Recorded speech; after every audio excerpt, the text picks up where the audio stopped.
Well.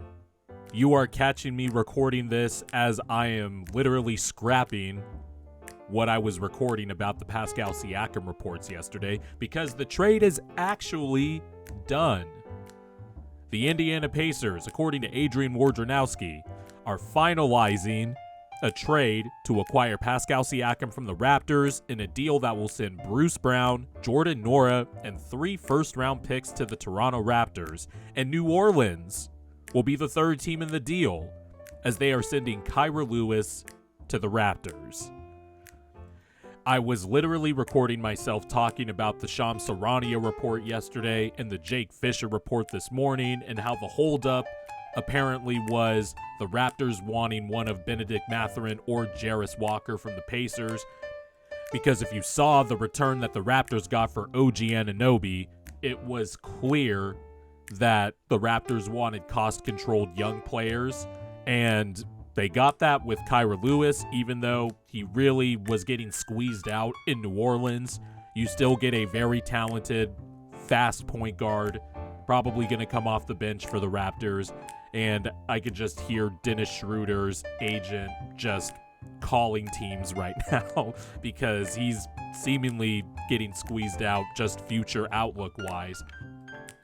But the Raptors also get 3 first-round picks. And as I was saying in my previous recording that is now deleted as I am recording this video, the fact that the Pacers are giving up 3 first-round picks in this deal, that has to mean that they got some indication that Pascal Siakam would re-sign with the Indiana Pacers. The Pacers will get Siakam's bird right so they can throw the really, really big bag at Siakam, give him that 5th year on that deal probably.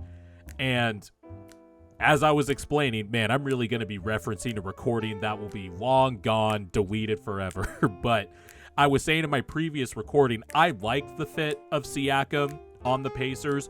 One, now that I know what the return is, the Pacers did well not giving up Obi Toppin or Benedict Mathurin. The Pacers have versatility across their forward positions, but the 2-man game of Siakam and Halliburton, that's just going to be fantastic to watch. Halliburton is a master in the pick and roll. Siakam as a 6'9" power forward / small forward, whatever you want to call him, is a great creator, just as a secondary, third option, whatever you want to label him as. And just the versatility in him making plays out of a short roll potentially, or I'm imagining a Siakam, Miles Turner double drag screen with Halliburton. And Siakam and Miles Turner as a 4-5 combination, that's a perfect fit. That's about as good of a fit as you're going to get, because Miles Turner can space the floor from 3, can attack a closeout, but the spacing Halliburton and Miles Turner provide, as well as the shooting with Buddy Hield, who did not go in this deal. Siakam just has all this space to operate compared to Toronto, where they had the clogged toilet offense for the last few years.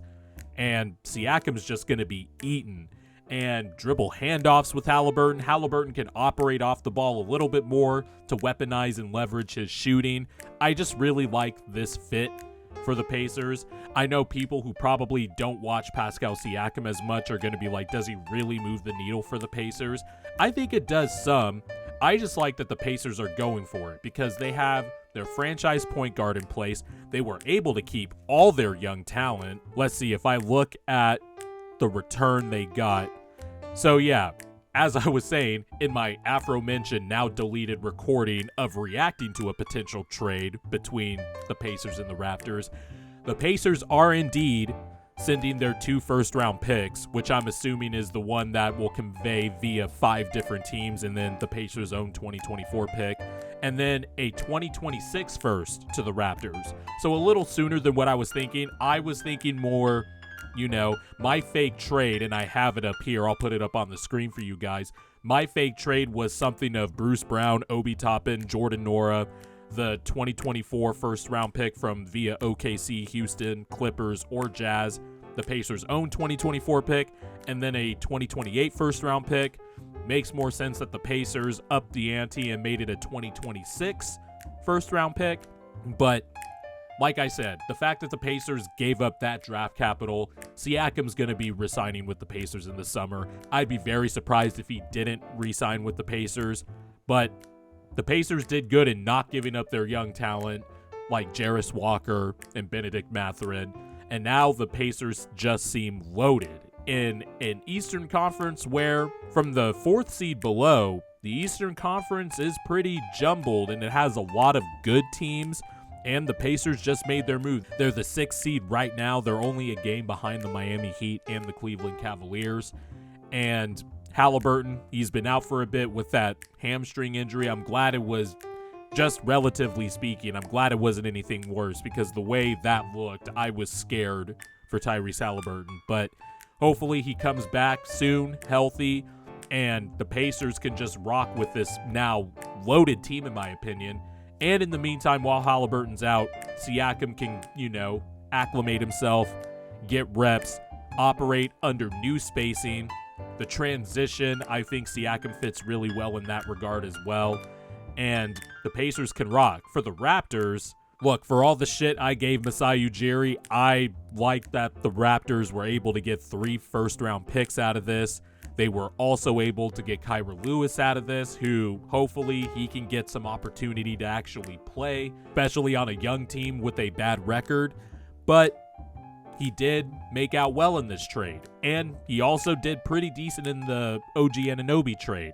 But the Pacers have been in the market, it looked like, for just a versatile 3-4 for a long time, and they got the biggest trade target on the market right now.